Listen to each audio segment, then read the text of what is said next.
You know how some people will look you dead in the eye, wag their finger at you, tell you exactly why what you're doing is wrong, make a whole video about it, build a whole career off of it, and then you find out they have been doing the exact same thing the entire time? Yeah, that is this video.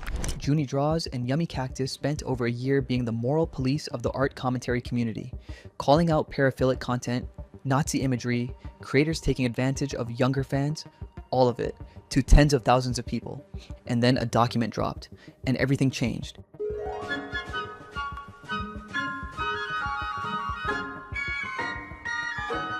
Because they did not just quietly do the exact same things they condemned, they did them repeatedly, from drawing their OCs in Nazi uniforms, to making art of Yummy's original character having sex with Juni's original character's decapitated head, making a friend who was 9 months clean from self-harm relapse in their own group chat, and so many more things that we are going to get into today.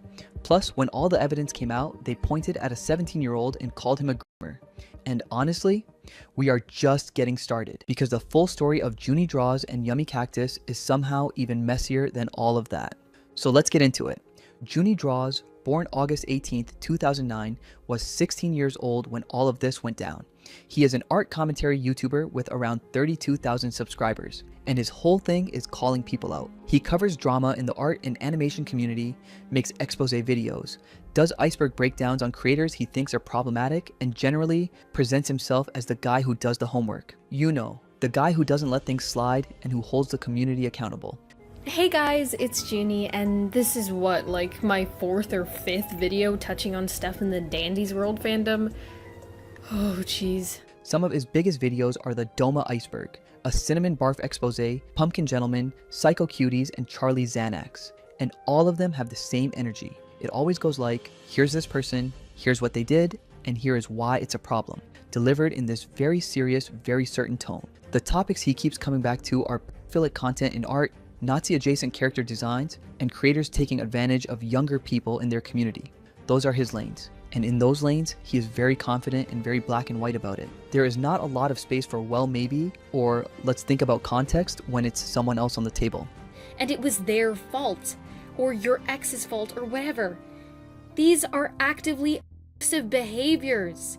On the other end, Yummicactus is 17 years old. He started as a pure art and animation channel before switching to commentary in April 2025. The lane he carved out was ideology in art. Specifically, he would look at someone's original character and break down whether the design was pulling from fascist symbols, whether the color palette was referencing something from a hate group, or whether there were extremist ideologies baked into how the character was written. He basically made himself the person in this community who could look at your OC and say, actually, that flag pattern has a history or whatever. And together, these two were a really recognizable pair in this space. They were actually a couple on top of being creative collaborators. And people bought it, genuinely, because the content backed it up. The research was there, the moral certainty was there, and every video they made reinforced the same idea, that these two people actually care about keeping this space safe and honest. But here's the thing about making yourself the moral voice of a community. You set a standard, and that standard applies to you too. That's just how it works. You cannot spend over a year telling people that private behavior is fair game, that being young is no excuse for bad choices, and that allegations should be treated as basically true, and then turn around and expect people to show you all the grace and nuance you never gave anyone else. So before we get into what actually happened behind the scenes,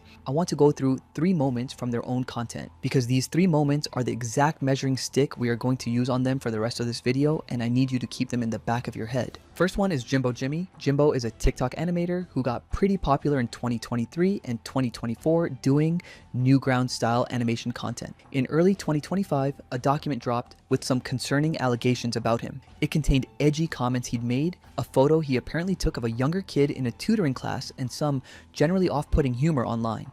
It was enough for the community to be alarmed, and Yummy made a video about it.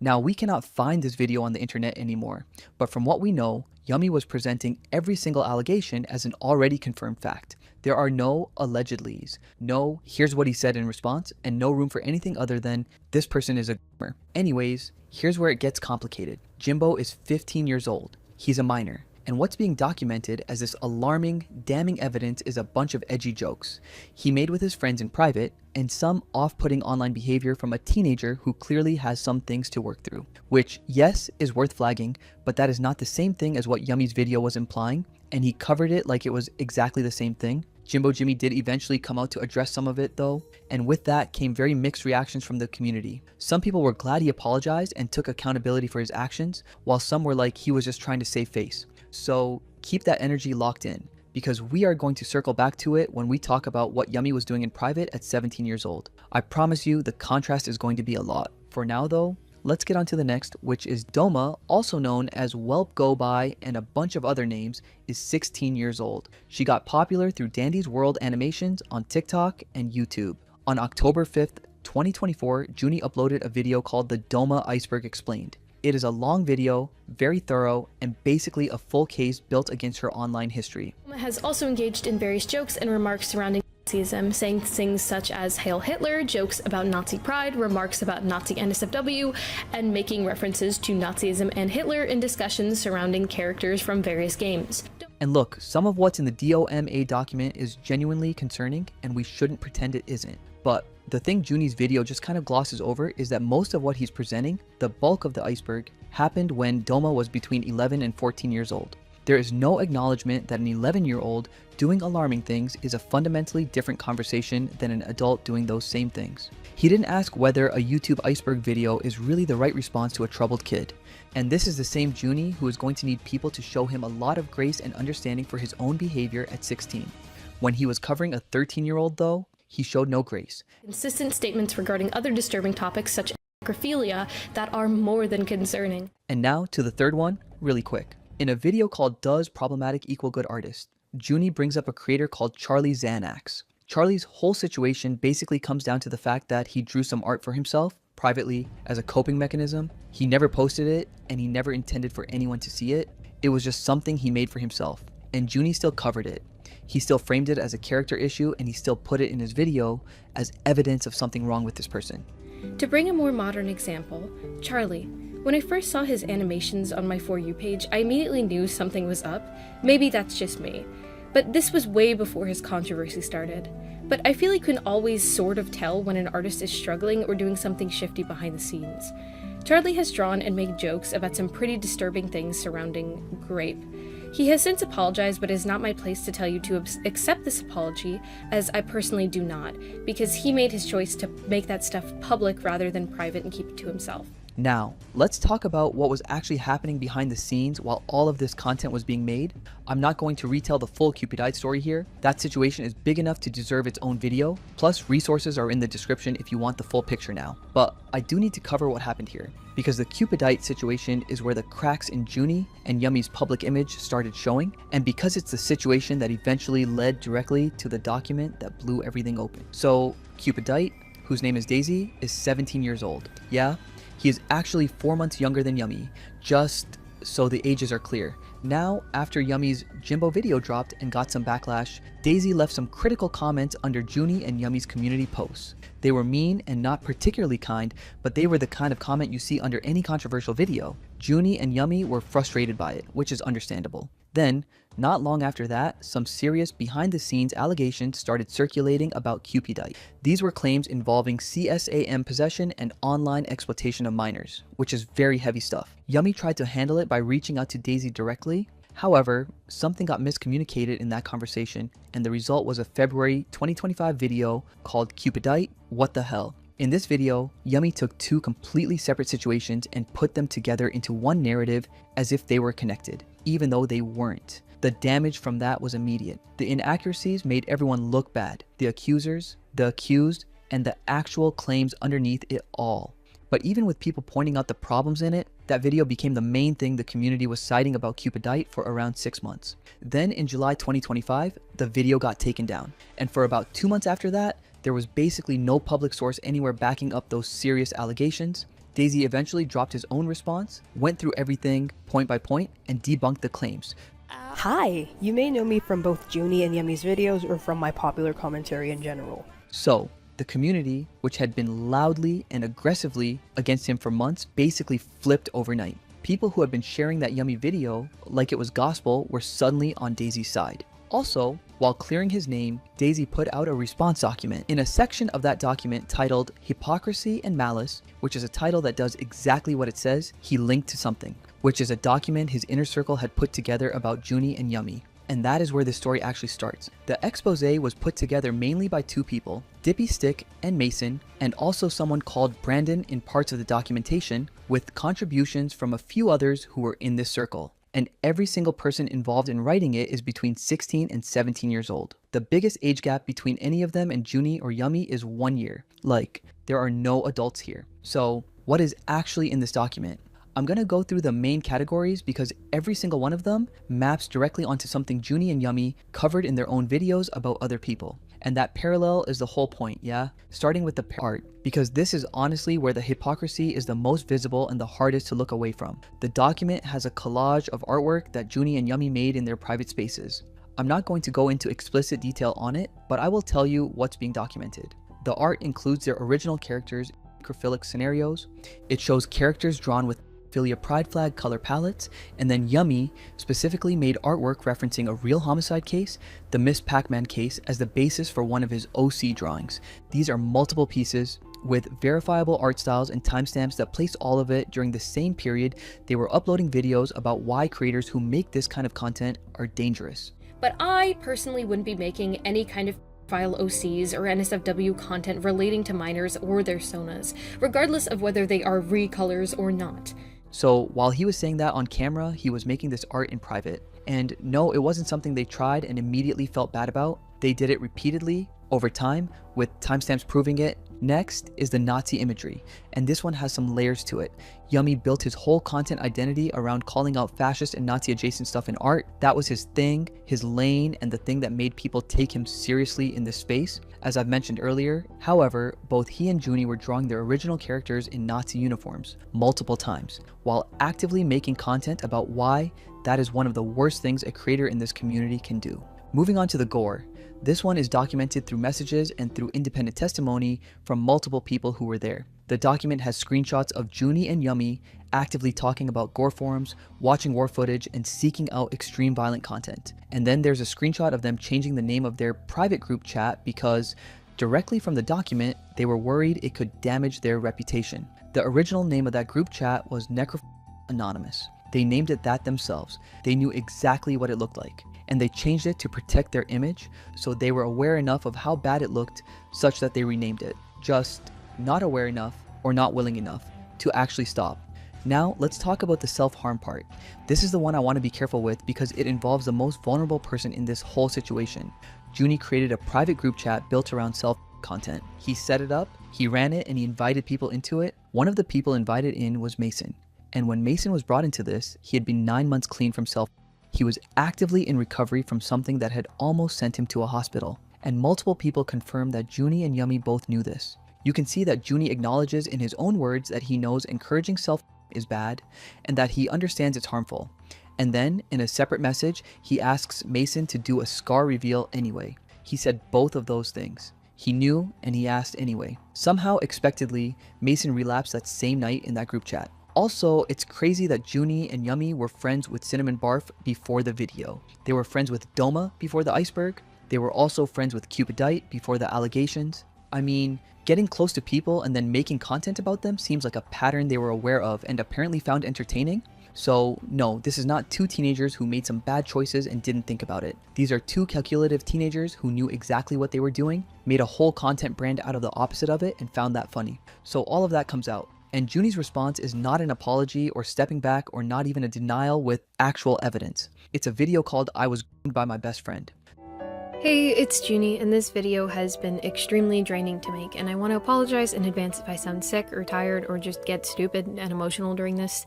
These past few months of my life have been genuinely nothing but hell, and I've fallen into a small group of people who perpetuated disturbing behavior I was having and eventually used it against me after it happening for so long. The person he's saying groomed him is Dippy Stick, a 17-year-old. That is 1 year older than Juni. We can all agree that rooming is a serious thing, and I'm not just going to dismiss it without looking. So let's actually go through what Juni says in this video, claim by claim, and hold it up against what the evidence shows. Claim 1 is that Dippy introduced them to all of this. Before Dippy, none of this behavior existed for Juni or Yummy. I was 15 at the time when things started to become a very not okay situation. We were encouraged to talk about our kinks around Dippy and even answered extensive questions about our sex life that he would send us on VCs. Me and my boyfriend are both victims of and exploitation, and we had a lot of sexual trauma over this that we had voiced to Dippy. And in response, Dippy would encourage us to make jokes and tell him about our kinks and fetishes surrounding our sexual assault trauma. But Mason's account adds another layer. Mason says August 13th was the first time he was ever exposed to this kind of content. Philia, self, and gore. There is also a documented list, a problematic content list the group had made, dated July 22nd. The group chat where Mason first actually met Juni and Yummy was created on July 27th, so that is 5 days later. This is to say Dippy and Mason did not bring any of this into their lives. They were already fully set up. So we can say claim 1 does not hold. Claim 2 is that Dippy sent them gore completely unprompted. They were uncomfortable with it and it was one-sided. Graphically detailing to me what happened in the video. He told me it contained real. He sent me the link before sending me the forum site he used to find it. I was terrified and grossed out to look at any of the videos he had sent me, especially that one. What Juni's video doesn't show, though, is the full conversation. In the complete version of those messages which Dippy provided, Juni is not uncomfortable at all. He's complaining that certain links are restricted and asking Dippy to find ones that aren't. He's talking about how excited Yummy is about it. He's asking Dippy whether he should share a specific piece of extreme content with one of their other friends. That is not someone uncomfortable and being pushed into something. That is someone who is actively engaged and asking for more. Dippy's own account of how this started is actually really simple. According to him, one of his servers got raided with gore links. Morbid curiosity got to him. He went down a rabbit hole and he messaged Juni about it while he was still in shock. Juni asked to see more, and from there it became something they all did together, with Juni and Yummy frequently being the ones directing what Dippy should pull up or stream for them. Claim 3 is a drawing game, where Dippy used a horror game challenge to force them into making content they didn't want to make. And everything came to a head when we played this tally mark drawing game where we would play a horror game, and every 5 times we got scared we were giving a drawn punishment by the other person. And when we were coming up with prompt ideas, Dippy had come up with the idea to force Yummy to draw an NSFW of me and him, and send it to him. Okay, so to be fair to Juni here, he does provide some evidence for this one, and Dippy in his own document actually acknowledges that his prompts in that game were out of line. But here is what Juni leaves out. His own messages around that game show energy that doesn't match the discomfort he describes in the video at all. The prompts he and Yummy gave to Dippy were just as extreme by Dippy's account. And at the end of the day, this was a game they all voluntarily chose to play together. Plus, the answer to a prompt you don't want to do should have just been no. That's it. So we can say that this third claim is shaky at best. The fourth claim is that Dippy isolated them, created a power dynamic, and made it basically impossible for them to say no to anything. Now, the age gap between Juni and Dippy is 1 year, as we've mentioned over and over. Juni has 32,000 subscribers, and Dippy has none. So if there is a power dynamic anywhere in this situation, it is not pointing toward Dippy. It is pointing away from him. The person in this group who could make a video that reaches tens of thousands of people and permanently change how someone is perceived online is Juni, which is exactly what he ended up doing. Even Yumi mentioned to Mason that he has no power dynamic, when he is a fairly decent sized online influencer and has a fan base always backing him to defend him with their lives. Now, claim 5 is that Dippy leaked their personal information and explicit photos. They leaked videos and photos of me myself, gave them my phone number, which they used to get my address, full name, and everything, and literally all of my information. They have also been talking now about how they have really explicit photos of me from when I was 15 and how they have it on Google Drives, and they even plan to call my mom and get me hospitalized for myself. Zero evidence was provided for this one. The people being accused deny it. And based on everything that has been cross-referenced and documented, what seems to have happened is that Juni and Yummy were told this by a third party and chose to include it in the video without actually verifying whether it was true. The document actually addresses this directly. The writers are clear that they do not support Juni being doxxed, that nobody who worked on the document had anything to do with it, and that the specific claim about explicit photos being leaked has been confirmed as false by multiple people, including Friendly Fire. Now, before we move on from this video entirely, I want to talk about Yummy's segment in it, because I do think it deserves to be acknowledged on its own. Hi there, it's me, Yummy, Juni's partner. I have some explaining to do myself, and I will be addressing everything I can. I apologize if I get emotional during any of my segment. I'll try to discuss everything I can handle.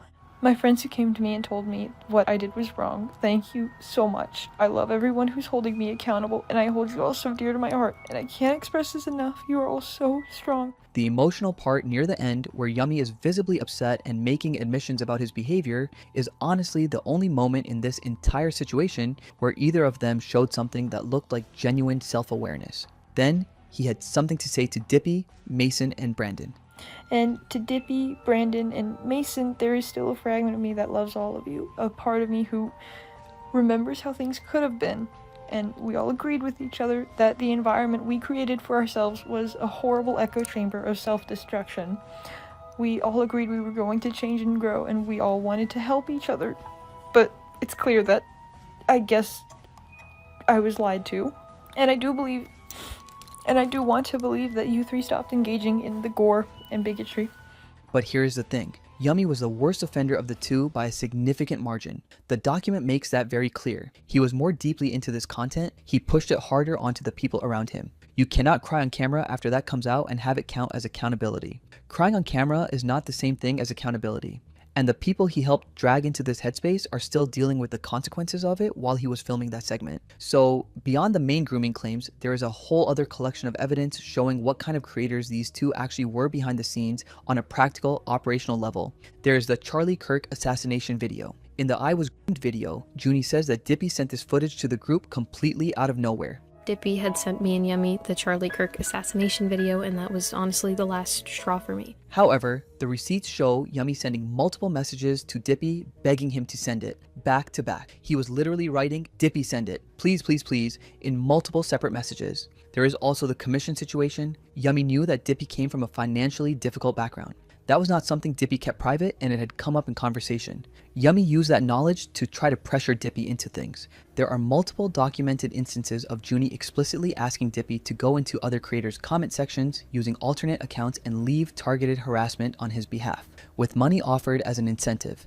Dippy's financial situation was a lever that got pulled repeatedly and deliberately throughout this friendship. Also, during a separate piece of drama, Junie's OC ended up on the Annalbones straw page and the community noticed it. Junie panicked and asked Dippy to take the blame for putting it there. Dippy tried to help but said the wrong thing and it didn't land right. Junie's immediate response to that was to go through the entire chat conversation and purge it so nobody could screenshot what had been said. A conversation where he had directly asked someone else to take public blame for something he did was gone. More so, during the Cinnamon Barf drama, Junie told people he was in a psychiatric facility, but he was not. He asked Dippy in messages, which still exist with a date on them, to keep that lie going on his behalf so he did not have to deal with the community fallout from the drama. The date on those messages is January 2025. This was before Dippy was even really close to either of them. Quietly, this also kills the whole idea that Dippy had some long-running controlling presence in Junie's life from early on, because Junie was already running operations like this before Dippy was even in the picture properly. And then this last one. In the I Was Groomed video, Junie presents a website that Dippy shared with him as evidence of Dippy trying to get him to engage with harmful content. That website is called Fatal to the Flesh. It is an interactive art installation made by an artist named Raphael Rosendahl, whose work has been shown at MoMA, the Centre Pompidou, and the Los Angeles County Museum of Art. The way the website works is you open a blank white canvas, and when you move your cursor across it, it draws red lines on the screen that look like scratches. There is no gore, no explicit images, no content, nothing like that. It is actually a well-documented tool that people who struggle with sometimes use as an alternative outlet because it gives a similar sensation without any physical harm involved, and Junie put it in his grooming video as evidence against Dippy. See, the power dynamic in this situation has always been obvious, and it has never once pointed toward Dippy. So after all of that, the logical thing to do would be to step back, right? Take some time offline, do the work quietly, let the situation settle. That would be the move. Nah. Yummy rebranded as Vito Gayman on Instagram. It was a completely different visual identity from his Yummicactus era. His existing audience recognized him right away because of course they did, as they knew exactly who this was. But for anyone coming across that account fresh with no context, they just see an animator. Meanwhile, Junie rebranded as Mary Berry Bow. But here is the choice he made with that, and it is a very specific choice. He still kept the same channel he had as JuniDrawz, and every single old video is still there. The Doma iceberg, the Cupidite video, the I Was Groomed video, and the Charlie Xanax coverage. All of it is sitting right there on the same channel page while he posts new content under a new name on the same account. It's business as usual, and the new content is commentary. This is the guy who, days after putting up a community post saying he was taking a break, uploaded a video called "Is This Dandy's World Artist Fatphobic? Really?" Which honestly tells you everything you need to know about where their heads are at, because every person in this situation is a minor, and I've said it multiple times throughout this video, and I mean it every single time. The role that bad environments, untreated mental health struggles, and toxic online spaces play in shaping how young people behave is real. The capacity to grow and change at 16 and 17 is genuinely real, and I'm not standing here saying Juni and Yummy are monsters who cannot change. I don't believe that, but I also cannot give them something they never once gave to a single person they covered. Doma was 13 for most of her documented behavior. Jimbo was 15. Charlie drew private coping art he never showed anyone. None of them got "they're young, give them grace." They got the expose and the fully public moral prosecution. So the standard that gets applied here is the one these two built themselves. The hope, and it is genuine, is that both of them eventually just log off. And it's not as a punishment or because people are bullying them into it. Just because the names JuniDrawz and Yummicactus and Maryberry Bow and Vito Gayman are not who these people actually are, and figuring out who they are cannot happen while they are still running content online. Does anyone remember Creepshow Art? She was a super talented artist who single-handedly built a YouTube channel with over 500,000 subscribers by positioning herself as the moral authority on the internet. She called out liars, B-users, hypocrites, and fellow artists, and she was good at it. I mean, really good. You knew that wasn't okay when you said it. You cannot pretend and rewrite history to be the victim here. You can't pretend you didn't do what you did. That is garbage, and you should be ashamed of yourself for trying to lump the deliberate, considered actions you took over an extended period. Creepshow Art had the internet eating out of her hand. She had friends in every community who always had her back, but she threw all of it away. Not because someone caught her slipping once, but because years of obsessive, calculated, genuinely disturbing behavior finally caught up with her all at once. As it turned out, Creepshow Art was everything she stood against. She was a liar, a stalker, a harasser, and the internet's biggest manipulator. She got caught using slurs in private while waving a rainbow flag in public. Now, I have been aware of Creepshow Art's downfall for a while, but nothing could have prepared me for just how deep the rabbit hole went once I started pulling on the threads. However bad you think her situation was, trust me when I say it was worse than you think. I've covered multiple cancellations before, but I don't think I've ever discussed anyone who was accused of multiple criminal offenses at once. Where do I even start? The stalking allegations, the murder threats, the hate and smear campaigns, the blatant lies, the backstabbing of family and friends, the double life and fake accounts. Each story gets crazier, and Creepshow always found a way to cheat the system and maintain her fanbase until she couldn't anymore. When the backlash came, she took a defensive position instead of taking a responsibility. Fine. Because at the end of the day, I'm going to be proud of what I did. And I don't really care what you think about me because that's not my business. You don't know me, and the people whose opinions matter of me know who I am.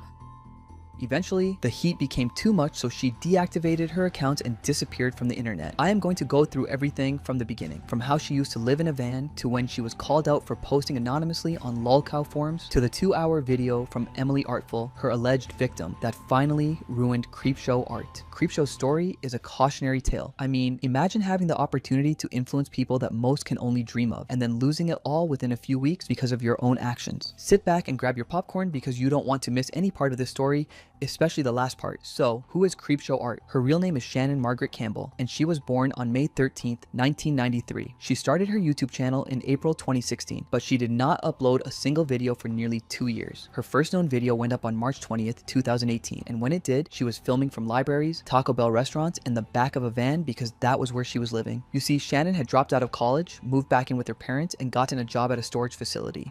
That job ended when a client allegedly assaulted her, and her boss refused to take action because the man was a valued customer. Shannon quit. Her parents, unhappy with the situation, kicked her out. She and her then boyfriend packed up and drove north to Oregon with the plan to live out of a van temporarily while they got back on their feet. Of course, it was later revealed that the situation wasn't as bad as she presented it. Part 2 of the Creepshow Art situation.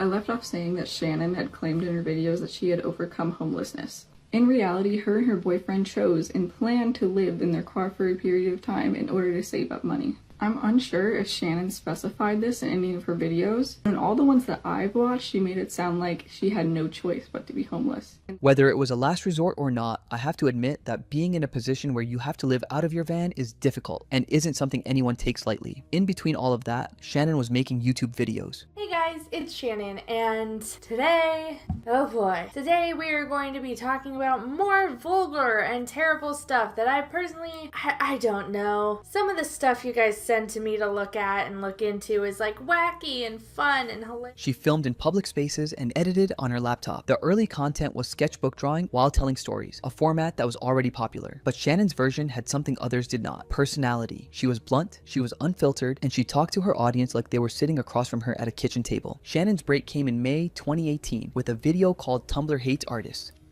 There is really no limit to how many reasons a person can list for why they hate fucking Tumblr. It truly is a garbage website. But for this video, I am going to be talking about my experience and my art-related hatred of Tumblr. She told the story of running a Jonas Brothers fan account that attracted harassment from users who accused her of drawing black people incorrectly and appropriating LGBT issues. It happened at a time when anti-Tumblr sentiment was running hot across the internet, so naturally the video took off. It crossed 200,000 views and pushed her past the 1,000 subscriber mark. She read that moment correctly. She shifted her content toward internet commentary and drama, and she did not look back. By early 2019, she had over 67,000 subscribers. By the summer of that year, she had crossed 100,000. 6 months later, that number doubled, and the growth continued from there. With her YouTube success, Shannon eventually found stable housing, a job, and sponsors. She upgraded from a phone camera to an iPad and started networking with other creators like D'Angelo Wallace and Hopeless Peaches. Now, this was massive progress, and Shannon was, by all appearances, a success story. People loved and supported her, and her channel continued to grow consistently. What her followers didn't know was that her public personality was a facade, and that is where the story gets interesting, because it didn't take long for red flags to start appearing. Let's take things back to 2019 when Shannon was still on a roll. She had just helped get a creator's channel remonetized after YouTube wrongly flagged it. The creator was Jake Yance, or Jake Yance, a YouTuber who made commentary about drag shows and promoted drag culture. It's like a threat. Also, follow Drag Up Democracy on Instagram and check out all their socials. They're leading a huge campaign with a bunch of your favorite queens. So follow them, turn on post notifications. You definitely don't want to miss this. Oh, girl! Huge well to see. I can't believe I just did that for a f***ing voting campaign. Also, why did I do the finger guns? Fuck! When YouTube demonetized his entire channel for allegedly reusing content, something that was clearly untrue, Shannon made a video about it and sent the story to a wider audience. Less than 2 weeks later, YouTube reversed the decision. Jake got his monetization back, and both of them became fast friends. This point is important, and you'll know why in a minute. Hello everyone, it's Jake from Jake Yance TV, and I just want to encourage you all to get out there and vote. It's super easy to register. All you have to do is click the link below, so you have no excuse. And remember, if you don't make it out to the polls on election day, the only person getting exposed. Now, let's fast forward to April 2020. Jake found himself at the center of controversy. A series of intimate text messages between Jake and someone else leaked online. Several prominent drag queens amplified the allegations, and within hours, the hashtags cancel Jake Yance and Jake Yance is over party were trending on X. It was a full pile on. Now, to be clear, the actual content of what was shared was not predatory. Jake had been 17 at the time of the messages, but it still generated some heat. Ariel Versace, one of the prominent drag queens who pushed the narrative, got called out for taking things out of context. Vixen, another drag queen who went back and forth with Jake, called for his cancellation during that time. According to Vixen, Jake was deliberately spinning stories and misquoting posts to paint those who spoke against him as malicious. I can easily correlate hate mail that I get to quotes from his videos and the way he spun stories about my intentions and my perspective. It's not okay, and I don't have to deal with it. I have lawyers. Do your parents? Let's just report his content as harassment, because that's what it is, and that's what it leads to daily for me. There really needs to be something done about people inciting hatred like this. It's Trump mentality. Shea Cooley agreed with Vixen. Jake Yance is the coronavirus of the LGBTQ community. The whole situation had enough problems on its own without anyone adding to them, but that did not stop Shannon from trying to help her friend. Unfortunately, the way she chose to help was a disaster. On May 2nd, 2020, Shannon uploaded a video titled, "We Need to Talk About Cancel Jake Yance." So if there is one thing that I know about me personally, is that I am a ride or die friend. I am very loyal. I will stick up for my friends through thick and thin, and there is literally nothing you can do or anyone can do to stop me. She should have stopped there, but she took things further and fabricated the claim that the drag queens involved had shared Jake's underage nodes. 500,000 followers. If your argument is so bad, so stupid, that you have to turn around and try to expose that person who you're arguing against for having their privacy invaded and having images of them when they were minors exposed to the public, then you, my friend, are gross. Point blank, period. That was not what happened. Shannon framed it to her audience of hundreds of thousands as though two prominent drag performers had deliberately circulated CA material. That is not a mischaracterization. That is not a hot take. That is a flat out false accusation of a serious crime. 5 days later, a user named Louise Adamson called her out on X.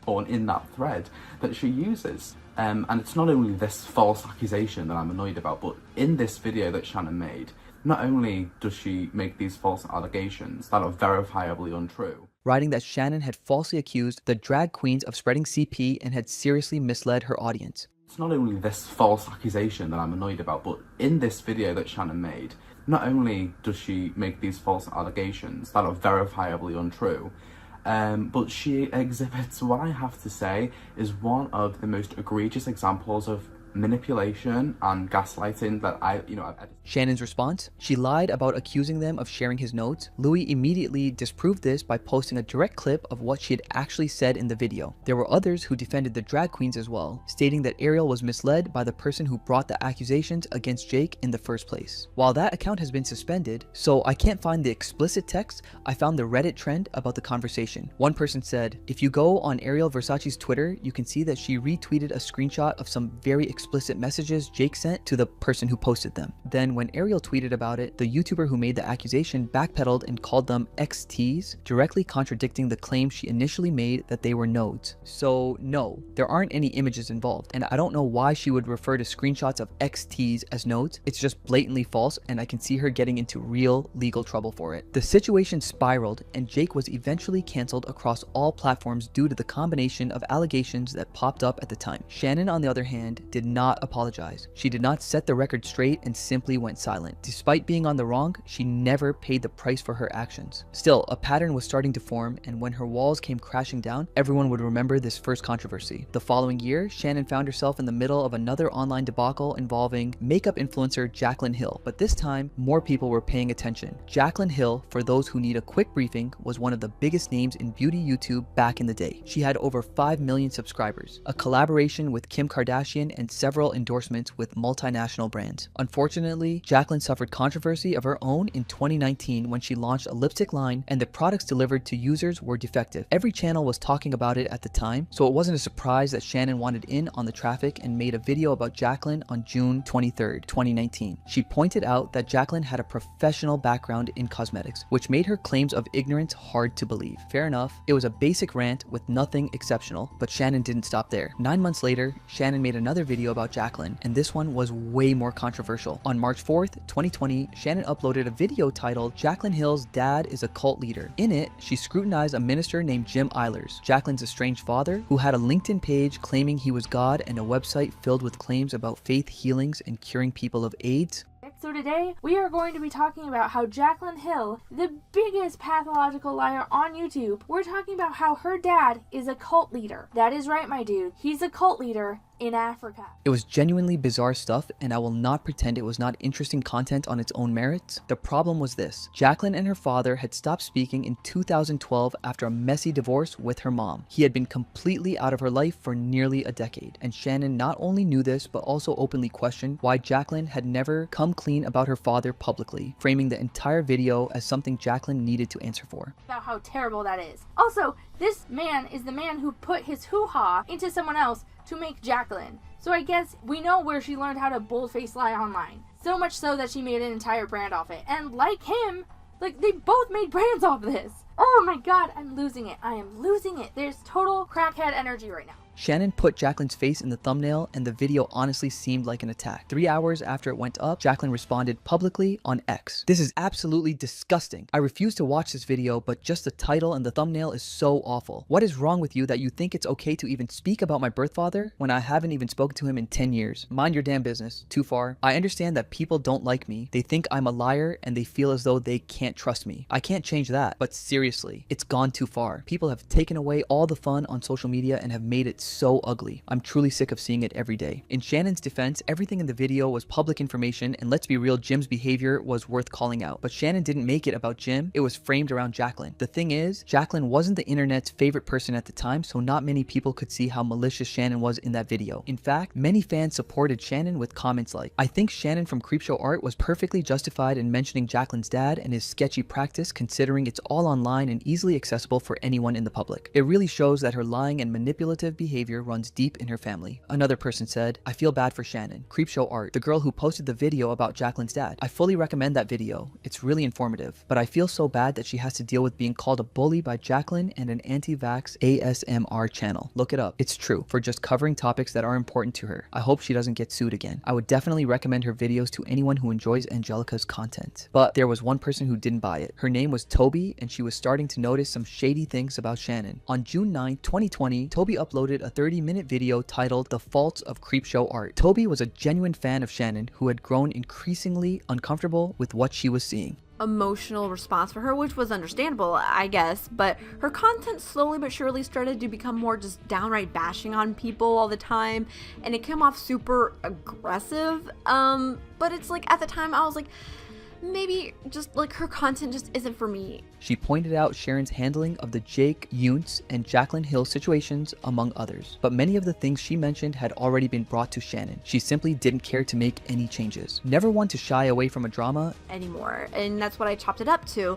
You know, it happens to every creator eventually, even if the change isn't like a complete 180, because 9 times out of 10 you sub to people because you like their personality, you like the way that they act, you like things about their life, you like the way that they react to things. Shannon responded less than 24 hours after the video was posted. She accepted many of Toby's points, or at least appeared to, and then she went right back to behaving the same way. Before long, she was in the middle of controversy yet again, and this time things were more complicated because this had to do with her own friends. The first friend she had fallen out with is none other than the controversial Hopeless Peaches. She was a British art YouTuber whom Shannon described as a little sister figure, someone she had discovered through an old video and taken under her wing. The story is long and complicated, and frankly speaking, Hopeless Peaches deserves a video of her own, but I am going to keep it short and simple. In 2020, after their friendship went sour, Shannon made a public video accusing Hopeless Peaches of spreading lies about her, screaming at her, and deliberately poisoning her relationships within the ArtCC community. She framed it as a betrayal. You know, a little sister turning on the person who had supported her in her early days. At the time, another creator called Prison Mate Luke accused Peaches of various things, including being a poor debater and general bad behavior. Shannon threw her weight behind Luke's narrative, amplified his claims, and encouraged her considerable platform to pile on Peaches. She even called Peaches racist over a misunderstanding she had with a black creator.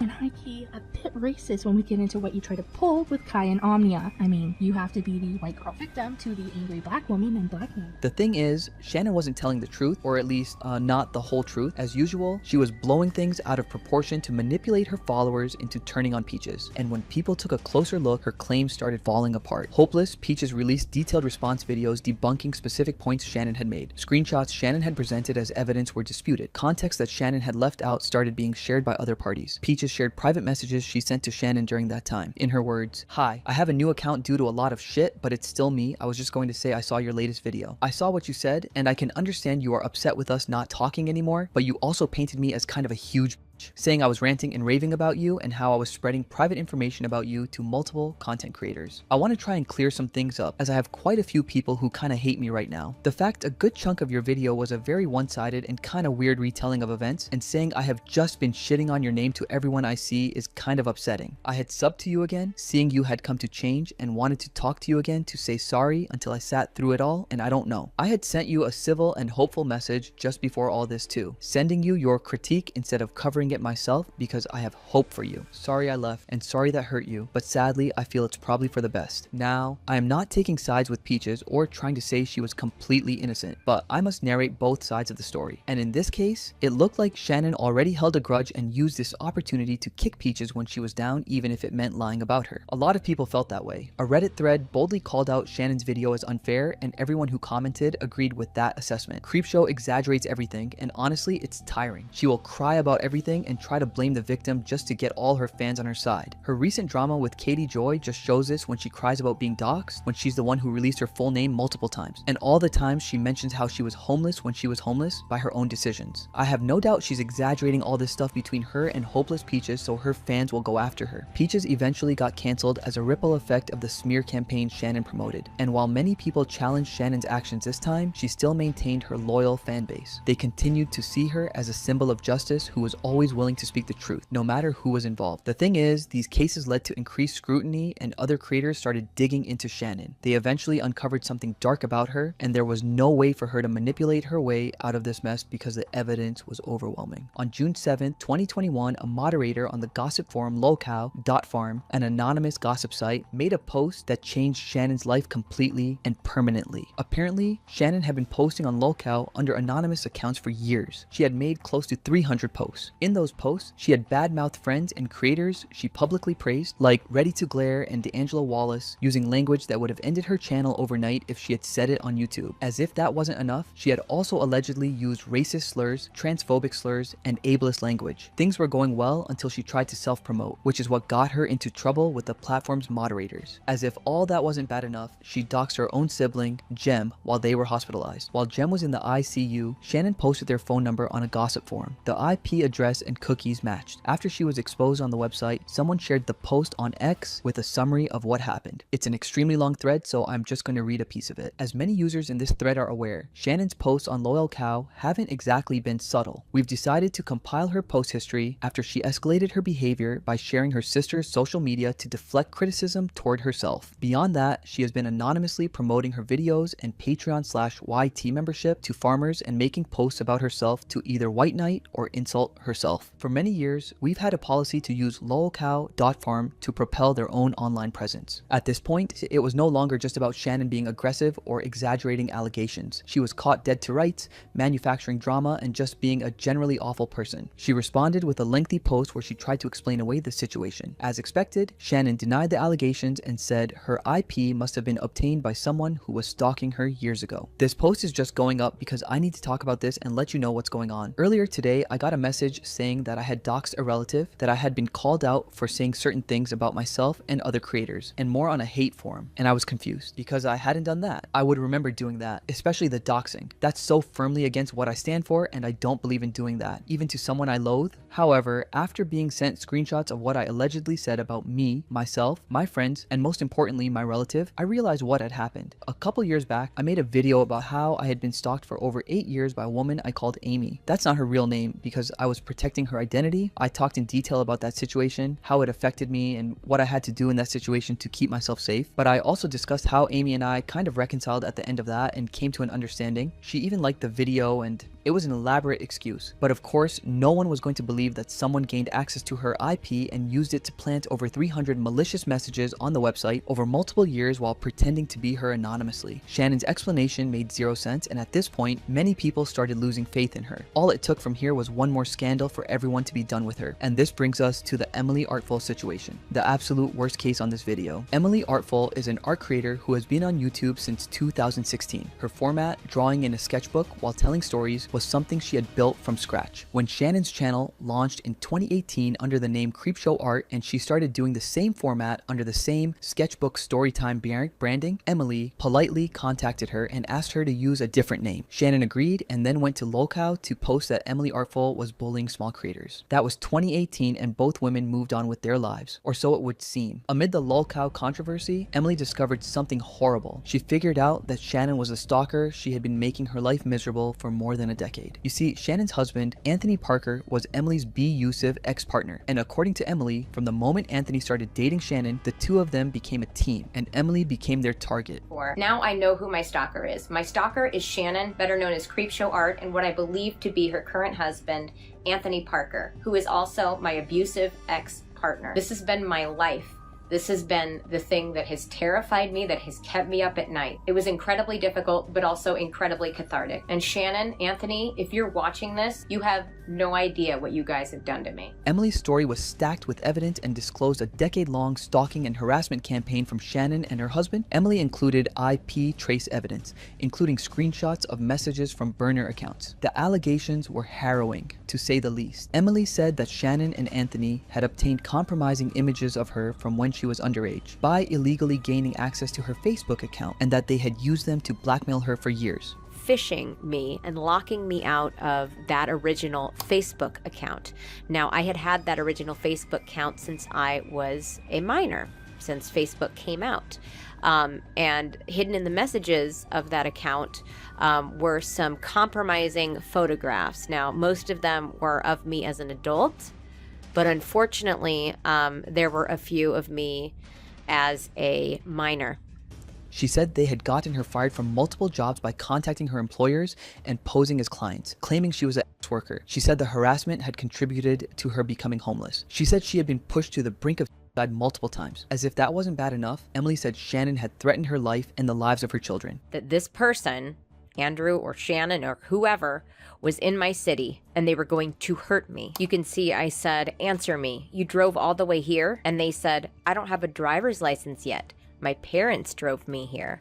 And here is where I believe that they're starting to set up breadcrumbs that the person who was stalking me is a minor, which I find just, I mean, this is what's disturbing. The craziest part of the whole thing is that Emily discovered that Shannon may be the stalker because of the Amy stalker story that Shannon came up with. Everything Shannon said Amy did to her was actually what Shannon did to Emily. It doesn't get crazier than this. Emily believed Shannon had manufactured the Amy story as a preemptive strike, a way to get her side of the stalking narrative out first, so that if Emily ever came forward, it would look like she was copying Shannon. This wasn't just some internet drama that required cancellation. If everything Emily said was true, what Shannon did was actually a crime and also one of the most inhumane things you can do to anybody. At this point, there was no getting out of this mess. After Emily's video went viral, Shannon went silent for 6 months without addressing the allegations. She eventually came back online and posted a rebuttal video. All she did was unknowingly provide more evidence to support Emily's story. Does, in my opinion, is prove Emily's claim that Creepshow Art stalked her for 10 years.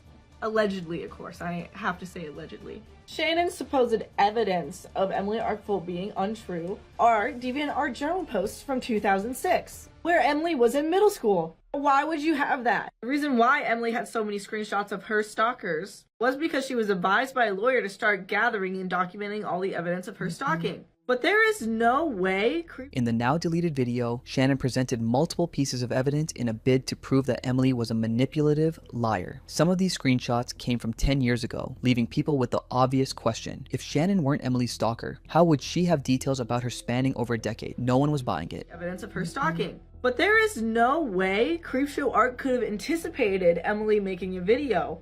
Why would she need to collect evidence of DeviantArt journals from over 10 years ago when Emily was in middle school? What Shannon is basically doing is saying, oh, Emily stole a pencil from one of her classmates in the 5th grade, so that shows how untruthful and manipulated she is. Exactly what it sounds like. This does not help Shannon's case at all. Well, at this point, nothing mattered anymore because Shannon was canceled and was losing subscribers at a rate YouTube had never seen before. This was a channel that had over 500,000 loyal subscribers, and it hemorrhaged more than half of those subscribers within weeks. At some point, Shannon couldn't stand the backlash anymore. She deactivated her YouTube and Instagram accounts and disappeared from the internet. When the dust settled, Shannon attempted a few things. She reactivated her Instagram briefly to post that she was innocent. She also tried, behind the scenes, to get Gabby Hanna to make a video targeting Ready to Glare, a former friend who had become one of her most vocal critics. That effort failed. She messaged Tipster but didn't get any help. Every move she made seemed to make things worse instead of better, and eventually she gave up on the comeback. Years later, Shannon's case remains the biggest cancellation in the art CC community, and trust me when I say there have been a lot of horror stories about these artists, as you'll see in our next video. A few years ago, the art commentary community devolved into a chaotic mess of inconsequential drama and life-threatening hate crimes. And one of the bad actors responsible for this mess was Hopeless Peaches, a creator who went from being one of the most beloved ones to arguably the undisputed worst in the community. A wolf in sheep's clothing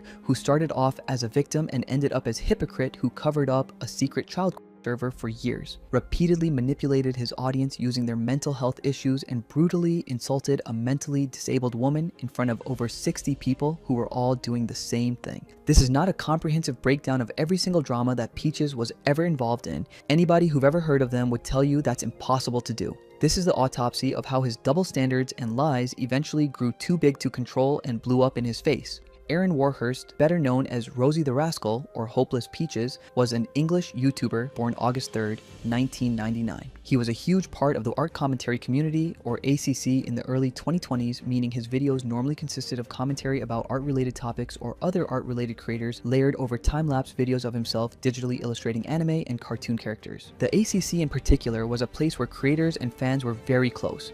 In fact, a good amount of creators start out as fans of the very same creators they would go on to have a beef with later down the line. Hopeless Peaches herself created her channel in 2015 and only uploaded her first video in 2018, a video that was about the Holly Brown tracing controversy. But you see it more and more nowadays, and it just really ticks me off. And it kind of ticks me off with this Holly Brown situation because I don't know her personally, so I don't really have a strong opinion for or against her as a person, but it was just how the whole situation was handled, how she reacted to it by basically thinking it was okay. Hopeless Peaches continued to grow, and due to the interactivity of the ACC, he was able to work with other creators such as Harley TBS, LD Shadow Lady, and most importantly, Creepshow Art.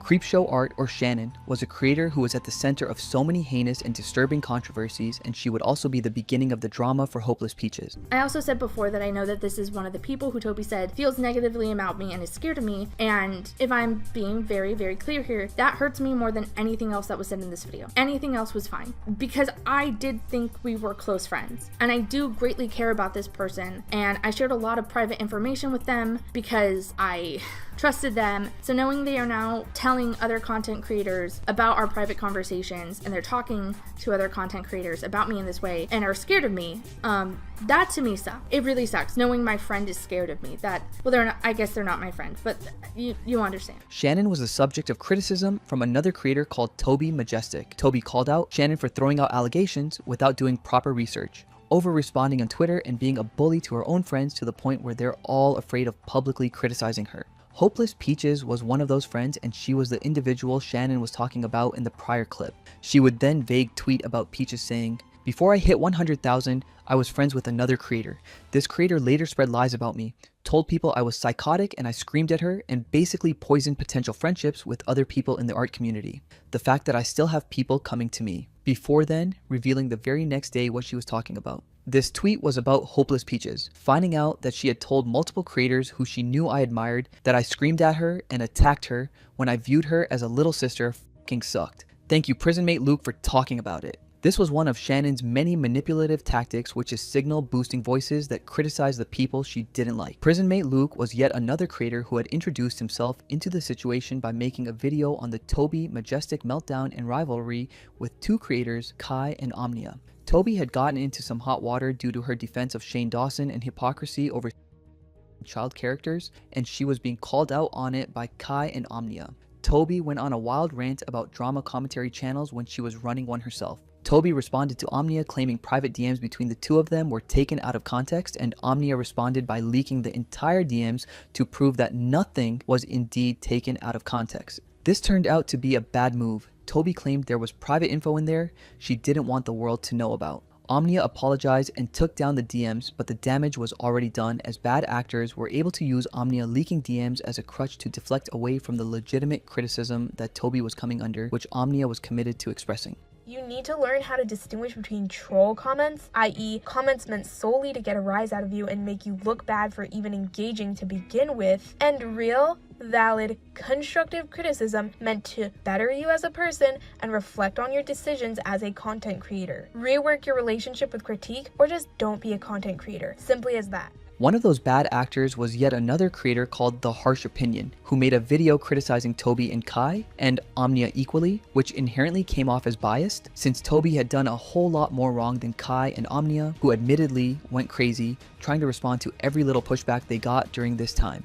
However, the Harsh Opinions video is relevant because it seemingly convinced Hopeless Peaches to publicly take up the same centrist opinion. He left a comment on the video saying, "This is a good video. I have expressed my upset with those DMs being leaked too, and I will admit I did fall for the trap of not initially sympathizing the way I should have due to my more personal grievances with Toby, which of me to compare my private information being spread by her/her friends to hers, and it shouldn't even be a contest and should be treated equally abhorrent despite our differences and past arguments. I think everyone in this situation went in thinking the worst of everyone else involved, which made it spiral so fast and so stupidly. It's been a petty drama, and I honestly do just want both Omnia and Toby to come out of this just doing other things. It's kind of nice and eye-opening to see a video that isn't fully against one or the other and is a big wake-up call. Great video and a new sub from me. And this was why and how Peaches got roped into this drama, because in the ACC they treated opinions as weapons, so once you offer yours it means you've officially picked a side, and this was prison mate Luke's point in his video. Peaches put out a tweet, however, trying to distance herself from the whole thing. I keep having people comment on my channel how I should address a video lumping me in with quite serious allegations of racism, and being friends with a YouTuber I quite frankly dislike. Honestly, I don't think that will help me get better, as this month is going to be rough. Peaches would go on to explain in the thread that she was struggling with her mental health and would be taking time off from social media. But despite announcing this break, she would pop back in randomly to drop updates for her followers, which prison mate Luke and Shannon would use as an excuse to attack her, with Luke claiming that Peaches was baiting her own side to gain engagement.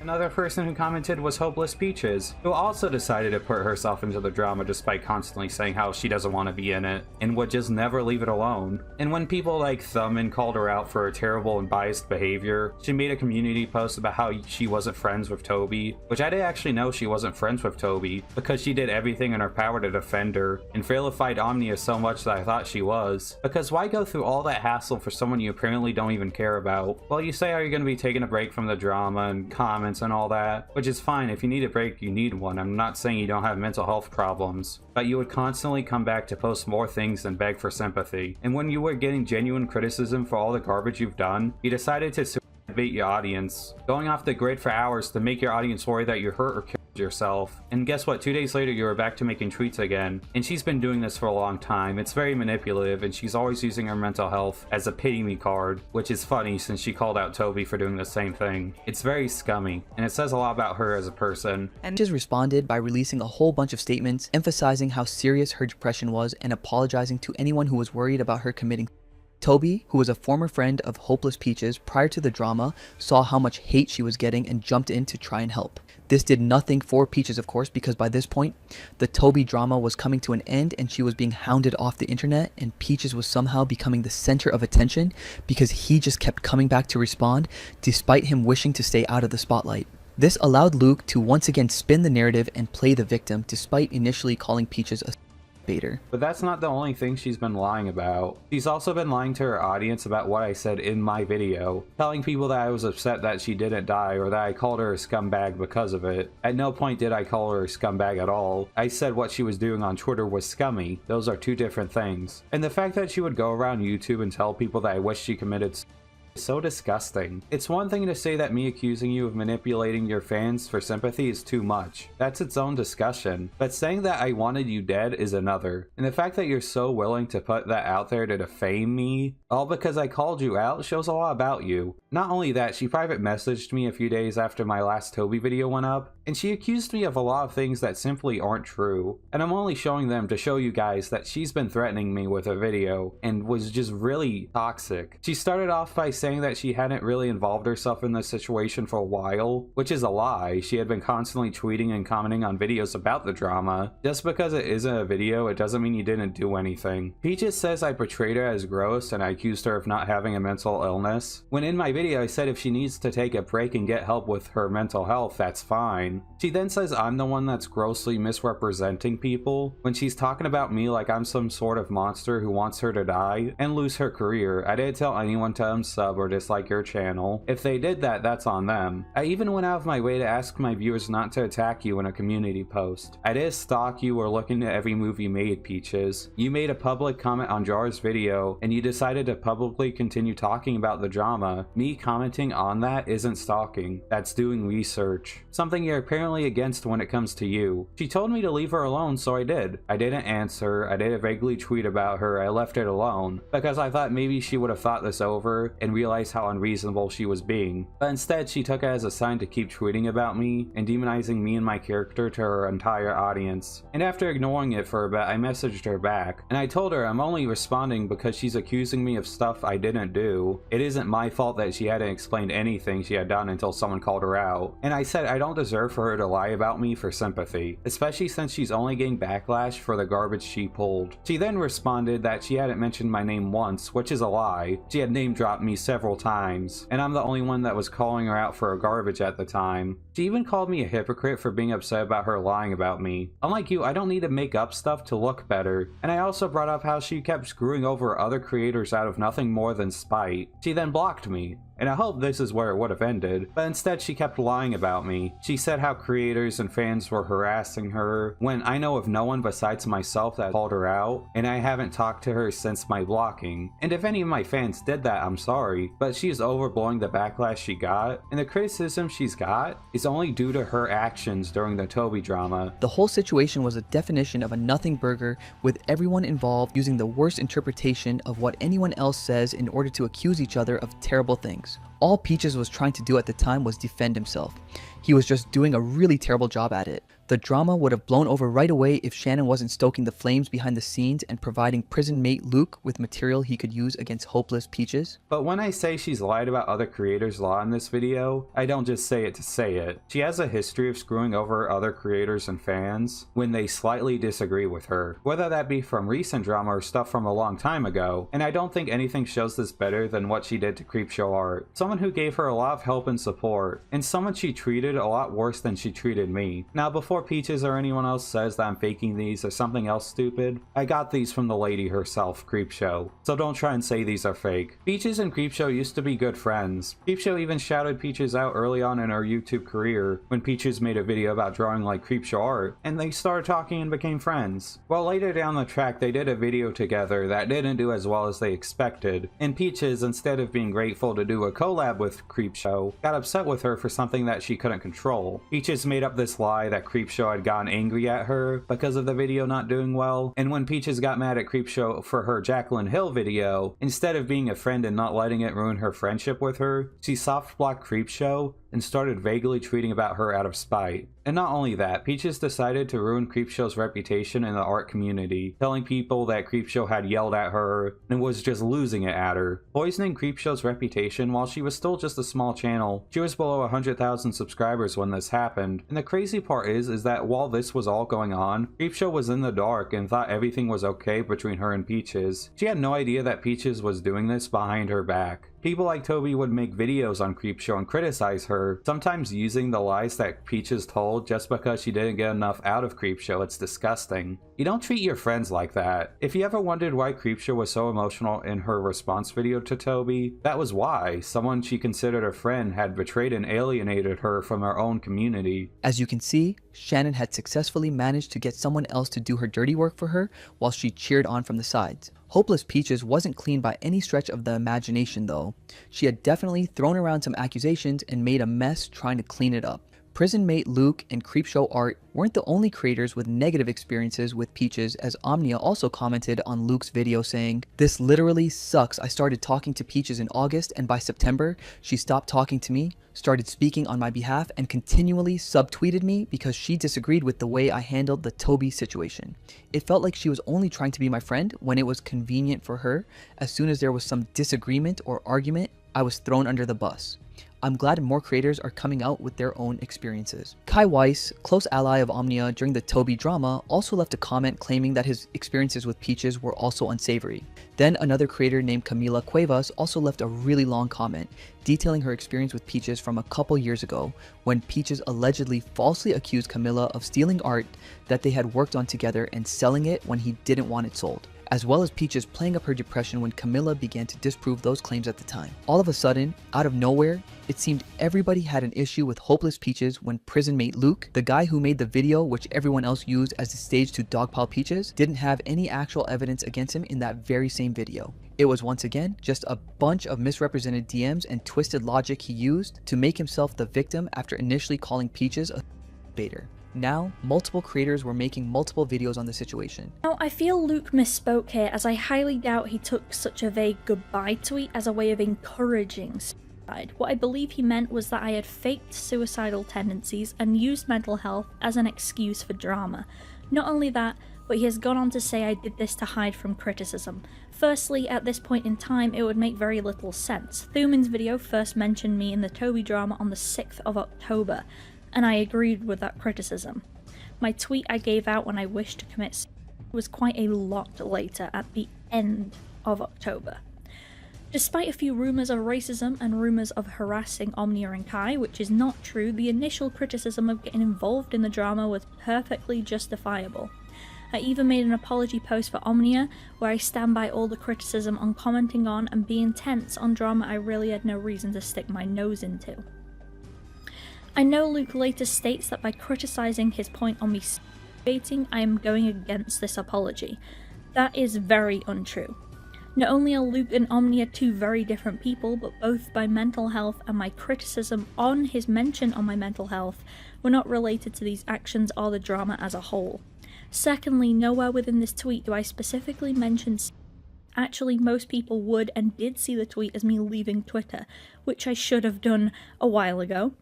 This isn't to turn around and say I never intended to.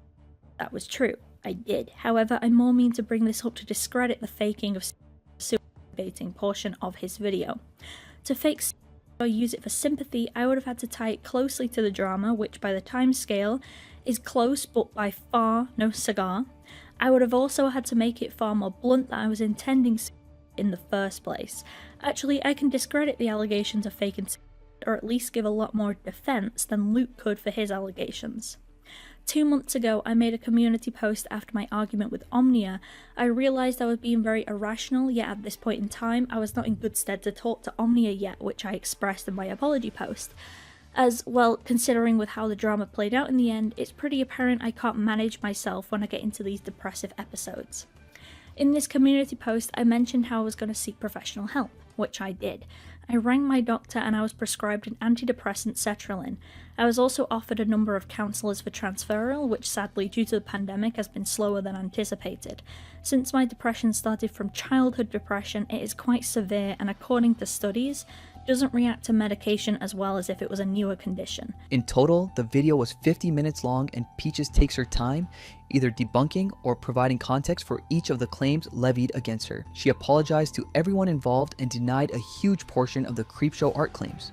She didn't provide much evidence and neither did Creepshow Art in the first place. With this very long video, this would have been a natural place to end this drama, but it would unfortunately go on for months past the end of 2020 and into 2021. Peaches did eventually take that social media break, and in the meantime, her friends released a whole document with more text and screenshots proving Luke and Creepshow Art had twisted the reality of events to an insane degree. The Google Doc ends with this statement: "This drama was built on a terrible foundation by Luke, and it seems it was decided that Peaches was a completely vile person and took every single thing said about her at face value, with Luke's dishonest claims being backed up by Shannon and Camilla.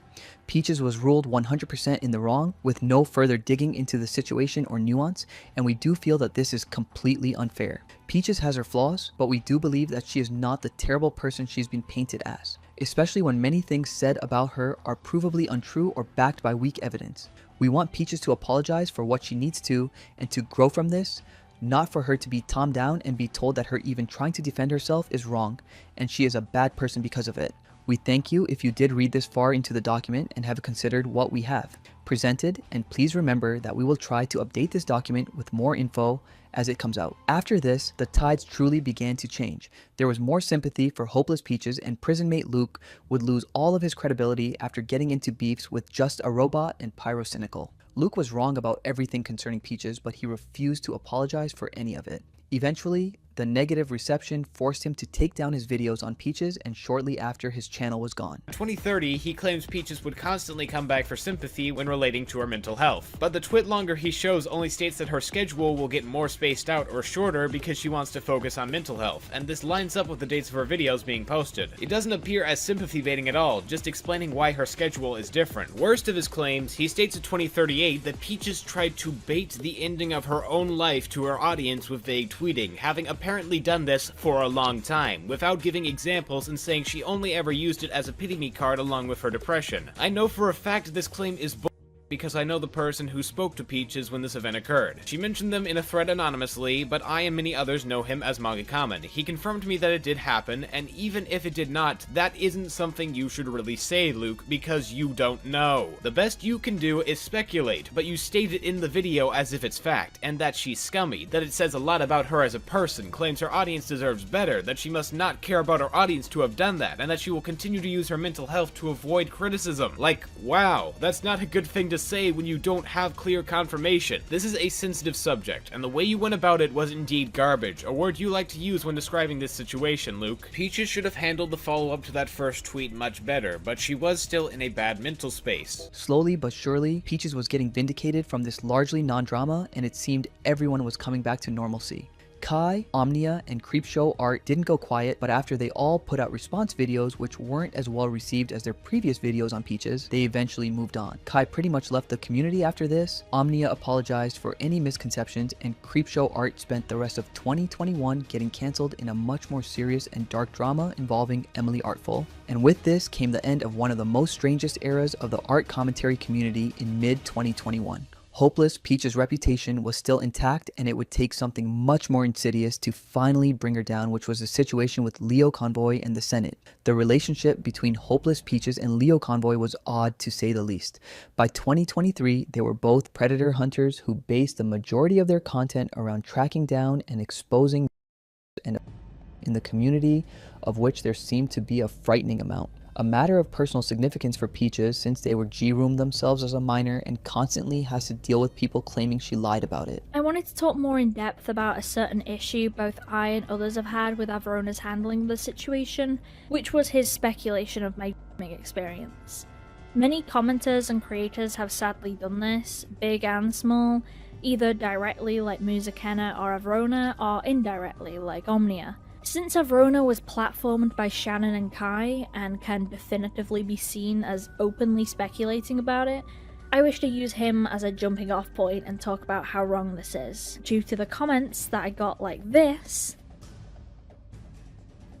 I have taken it down to preserve both my own and other victims' mental health. Yet, despite how sensitive they were on the topic, Peaches somehow formed a father-daughter bond with Leo Convoy, who apparently adopted a bunch of wounded animals like Peaches into his online family of predator hunters assembled in the Discord server known as the Senate. To be clear, there were a bunch of different people on the Senate, but this was clearly a deeply weird and unhealthy place for all involved. There were even accusations that Peaches aka Aaron had to be babysat on voice chat for months at a time when they were particularly suicidal. There were also multiple other people that witnessed this happen, including Cosmic, Sin, and Hidden. By my count, there are 5 documented times that this happened to us in text or voice call, with Cosmic, Sin, and Hidden saying it happened far more in voice chats, including multiple instances where Peaches would mute themselves for 20 minutes mid-discussion, attempt to overdose on painkillers, and then come back and unmute while the whole call panicked. And Lumi was approached about calling help for Aaron, but refused to do so under the assumption he knew how to handle an overdose from an ocean away. This is even more disgusting considering Aaron was likely to attempt again in voice call. It is a clear example of Lumi putting Aaron's mental health above anyone else's, including the people in the server, as he'd rather allow us to be traumatized more than the risk of possibly traumatizing Aaron. It was awful. The turmoil those involved were put through was extreme, and it messed with all of our heads severely. I certainly know with the stress of everything going on was also weighing on everyone. Speaking from personal experience, I dropped about 1/7 of my body weight at one point, going from 140 pounds to 120 from late January to March. It also doesn't help that I do have issues with food, but that is not the discussion I'm looking to have today. Other members like Hidden and even Lumi to an extent were experiencing extreme levels of stress, including constant throwing up, nausea, heartburn, and more from stress. That doesn't even mention the massive lack of sleep, because some of us were forced to stay in voice chats for days at a time to babysit Aaron, listen listening to them sleep, and only sleeping when we knew someone else was there and they were awake because we were terrified of what would happen if we left them alone. And if we left without explaining or at the wrong moment, Aaron would immediately get paranoid or break down and spiral again. While all of this was going on, we who were Senate mods were forced to act like none of this was going on. We dared say a word to Lio or anyone publicly, there would be the threat of Peaches harming themselves or worse. To put it briefly, the Senate server was beyond messed up, and Leo Convoy had a massive hand in creating and worsening that mess of a community. Other mods and members, including Hopeless Peaches in spite of his mental health, had their faults, of course, as we'll see in a moment, but Leo Convoy was undeniably the head of the table here. In January of 2023, the infamous Rosa Call happened, an incident which would be the catalyst for Peaches' downfall. Okay, why did it take you so long to even answer that? How old are you? Why would you care about this? I asked you a simple question. Can you not count that high? Rosa Ray Ramsey was a member of the Star Giant Discord server run by Star Giant or Rebecca. For at least 8 months, Star Giant, alongside Rosa, who was a mod on the server, allowed a known predator, Nekopan, into the server where he could assault even more minors. Nekopan was Rebecca's former artist and, as far as we know, a friend, which puts her in a very bad light. By all means, she, alongside Nekopan, of course, had a lot to answer for, and the Senate were looking to bring them onto a call to serve a bit of online jungle justice where they would insult and tear apart these individuals. In fact, one of Nekopan's victims, Endo, would also be on the call. However, when they couldn't get Rebecca or Nekopan to jump in, they settled for Rosa, who definitely wasn't innocent, as she was a mod on the Star Giant server, but she was also mentally disabled and under special care. A fact that Leo Convoy, Hopeless Peaches, and most of that Senate call were aware of, yet they proceeded to rip into her a lot more harshly than she deserved. Who gave you death threats? It was from the last call. Yeah, I know that. Leo. From Leo. What death threat did he say? I want you to specify before you go into it, because I want to know if you're saying that you've learned something. I want to know clearly one of the things that you must have learned was not to come in here and lie. So please let me know what truthful, definitely happened death threat that you got from Mr. Lyle Convoy. At different points in the call, multiple people take a turn berating Rosa, but we'll be focusing mainly on Hopeless Peaches' input. They start up by questioning claims that Rosa made about how she felt like she received death threats from Leo Convoy in a previous call that took place. As we'll see later on, Leo Convoy is not shy when it comes to wishing death on people, but as you can see, Peaches had already made up her mind on Rosa before a word was said. Also, the claim that Rosa was a mod on the Star Giant server was unsubstantiated at this point because Rosa herself said otherwise on this call. Some people often say that it's my server, but the truth is, it's not my server, it's Rebecca's server. I was basically a part of her server. I'm just someone who wanted to fit in. Okay, so some information that I'm lacking personally. Were you a mod in that server at all, or just like someone there? Just someone there. Okay. I mostly did fan art for her. Despite this, Leo Convoy would have no problem taking out his anger on her, threatening her multiple times and shaming her for some reason. What's worse, me insulting you, or if I pulled you aside and beat your face in? Tell me which one's worse. See, that's another. It's another what? Because I literally just said it's not a threat, that it is literally a hypothetical that will not happen. I am giving you a hypothetical. Do you know what a hypothetical is? Just set the wolves on her. Rosa, do you know what a hypothetical is? Come on. I got a better way to do it, and I'm going to do it very bluntly, because now I finally have a little bit of quiet. Rosa, as much as you want to be, you are not a victim. Just because we understand doesn't mean we care. It's just that I still suffer from these PTSD nightmares. You have a hard time paying attention still? Hey, Goofus, I'm talking to you. I'm not your mom. I'm not going to sit here and let you talk over me. We have somebody in the server who goes by the name of Random Pool Guy. He's a United States Marine. That man has PTSD because he's been in war. The man's watched people die. The man's had to make sure other people were dead. You having bad dreams because of Twitter is not PTSD. You disingenuous, clout-stealing lout. You so desperately want to be a victim. It's sadistic. It's sickening. You want to fetishize some sort of literally made-up trauma. You see, there's a reason why a lot of predators get away. It's because weak-willed pieces of garbage like you are more interested in your own comfort than doing what's right. You don't know what harassment is. You don't know what PTSD is. All you're doing is trying to make excuses for your own piss-poor behavior. You've chosen to be an immoral piece of garbage. You've chosen to dishonor your entire family line by acting like this. Because I have a feeling if your mother knew what actually happened instead of whatever lie you fed her, she'd toss you out. Or maybe she'd beat you senseless. Either of these I'm completely fine with, because frankly, I hope you never breed. I've seen pictures of you. I doubt you're going to, but I hope you never breed. Because, number one, we don't need your genes passing, not because you have autism or anything like that. I care very much so for people with disabilities. But because you have low moral character and you're going to raise your children to be just as stupid, weak, worthless, gutless like you are. You're pathetic. Just not sure what to say right now. Also, I'm gonna real quick. I'm sorry. Just one more thing. I do not buy your "I'm gonna have a seizure over stress" thing, because if that's true, you're a complete moron. You have actively made it to the point to where you will put yourself in that stressful situation just so you can schizopost about the guy that allegedly caused you stress. You are worthless. Now I'm gonna mute again. I'm gonna let Rosie continue. I apologize. I'm gonna do address that. You're making excuses as though the things you're stating are out of your control, when the truth of the matter is they are. You weren't sick. You didn't have anything serious going on. Shut your dumb mouth. Rosa, are you paying attention to me right now? I'm not playing victim. It's just... Yes, you are. Now, I asked you a question. Are you paying attention right now to words coming out of my mouth?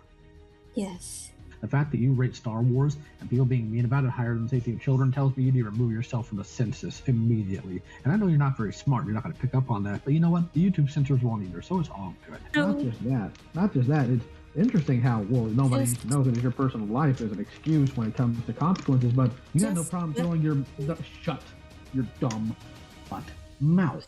Credit to Omnia for transcribing and putting together these clips. They really don't need to be broken down. Multiple D threats, multiple occasions of Leo Convoy telling her to go kill herself, and multiple occasions of him calling her a whore or a slut when she's a victim of SA, as well as mentally disabled suffering from severe autism and epileptic seizures. Despite the fact that Rosa was nothing but nice and cooperative throughout the entire call, Peaches, who seemed drunk or high during this, continued to abuse her. How is it? Okay, so This isn't helping at all. So you confused me also sorry. So what are you saying sorry about? Just my past mistake. What is your past mistake? You need to be more specific. Just about the Necopod situation. That's still too vague. All right, sorry to cut you off. This is where we actually want you to be complex in what you're saying. Tell us exactly what it is that you're sorry for. Just about the Necopod situation. I just wish I would have handled it further. I'm gonna say it one last time. When I say I want you to be specific, do you know what that word means? Rosa, are you looking it up in the dictionary? So, if you're not actually sorry, you can put that away. But if you are sorry, you should know what you're saying sorry for. Which, in that case, you'd be able to say the specifics of what you're actually apologizing to. So, I'll give you the floor right now. You can either apologize for what you actually did, or you can turn around and say, you know what, Blue? I'm not sorry because I don't understand, because it's hard. Go ahead. It's hard to believe this was the same Peaches who was victimized by Shannon and prison mate Luke back during the Toby drama for only being tangentially involved. Here we had Rosa, who is neither the or the owner of the server receiving capital, a boost from a person who should understand better than most what dogpulling can do to the mental health of someone who's already struggling. But, as she says, she doesn't care. Finally have a little bit of quiet. Rosa, as much as you want to be, you are not a victim. Just because we understand doesn't mean we care. And it's also the fact that she just stood aside as Coyote Ugly and others go full Bloodsport on Rosa, taking aim at her weight, her looks, calling her the R word, which Peaches herself had already done. I am Officer Bias with the Cyber Police, real name Jonathan T. Markison, and I have a few questions for you, because this is now a legal matter. Right. First things first, why are you fat? It's a key question. I think we'll crack the case understanding that one. Crack something. A scale, maybe. How many That was a tips- rhetorical question. No, hang on. That wasn't a rhetorical question. Why are you fat, Rosie? Just This is a legal matter. dealing with depression. Depression is Don't more make reason no to be matter fat. why What you're are you doing to make your... Hang on. Are you depressed that you're fat? I'm asking how you got fat. What have you been eating? I just don't know. Why did I know that was coming? I don't know. I just don't know, Coyote. I just don't know.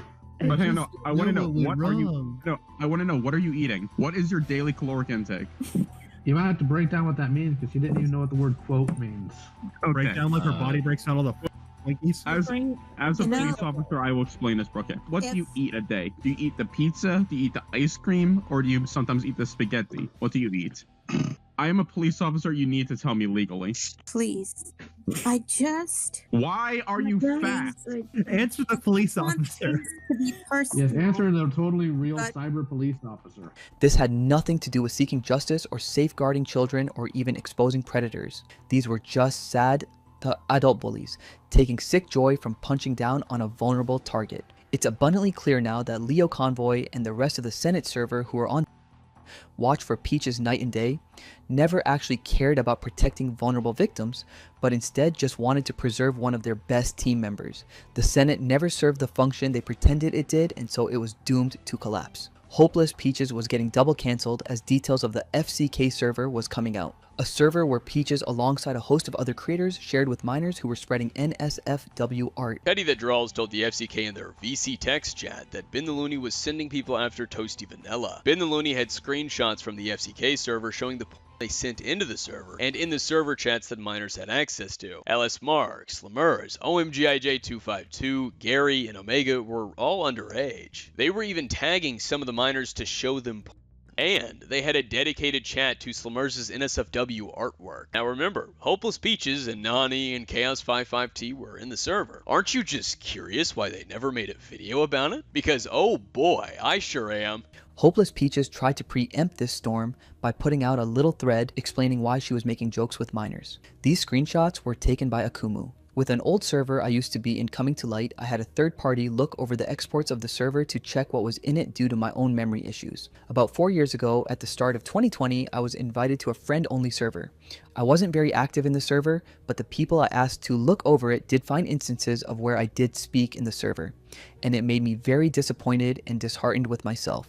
Back in early mid-2020, I didn't filter myself and stay cognizant of the fact I was in a public space, in where I made unfiltered NSFW jokes as shown in the first two screenshots. The messages that I feel the worst about are the second two, where I was woken up at Sam by being pinged with what I've been let known was.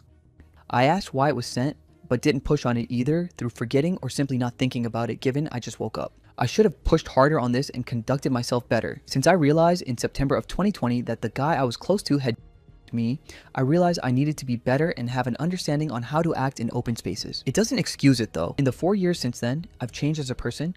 However, despite the fact that looking back at these messages doesn't trigger any memories, I'm still holding myself accountable for my actions in that server.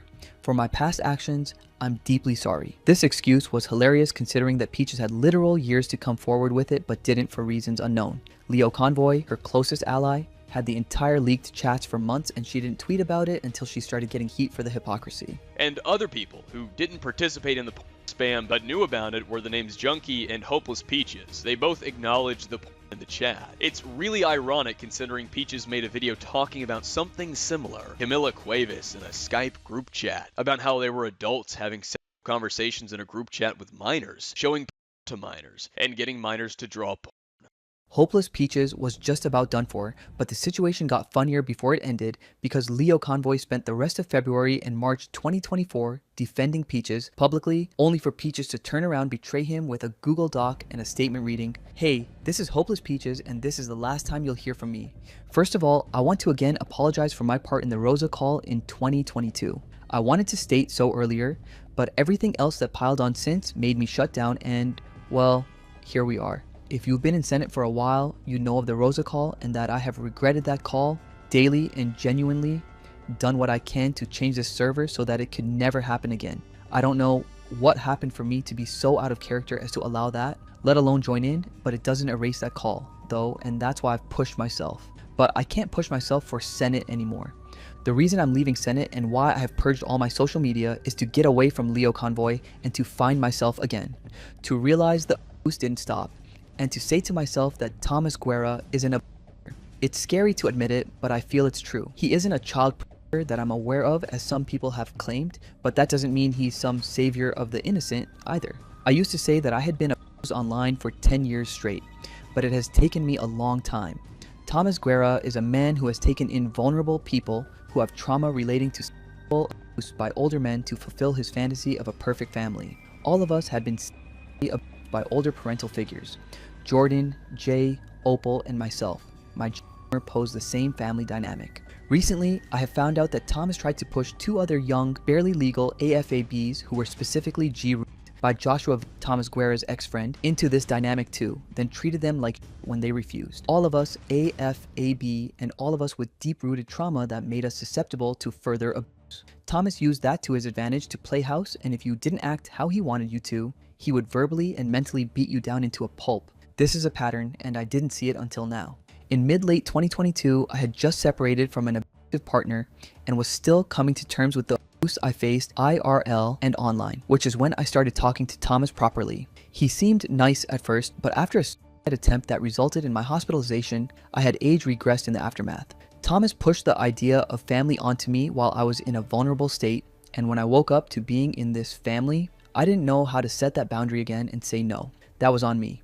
However, how Thomas treated me the moment I was in that family is not on me, and it's taken me too long to recognize that. For 8 months, Thomas would verbally and emotionally abuse me. He would use my triggers against me to push me into a regressed state, then would scream at me about my own abuse. He would tell me how I must be an abuse apologist because I doubted my experience and made extremely graphic and sexual comments about the abuse. The statement goes on and on for a couple more pages, and at this point, nobody could take his word, or the word of any other person involved in this situation, seriously because of all the countless examples of lies, manipulation, and denials they spewed on an almost daily basis. Peaches, who already had one foot out the door, of course deleted all of his socials and vanished from the internet entirely. It wasn't the first time he'd done this, but this time, there would be no comeback. The grim reality of hopeless Peaches is that nobody will ever know the full extent of any of this. On the surface, this may look like the story of a content creator going from victim to victimizer, of how Peaches got battered by whales like Creepshow Art and prison mate Luke only to end up the same way, but that would only be half the story. Throughout the boneless and meaningless Toby drama, Peaches was covertly popping in and out of the FCK server, and before he was exposed for that, he went full mask off bullying, berating and ripping apart a mentally disabled woman with ableist insults for only being tangentially connected to a scandal. The truth is, Hopeless Peaches is a problematic creator, and he was right from the very start.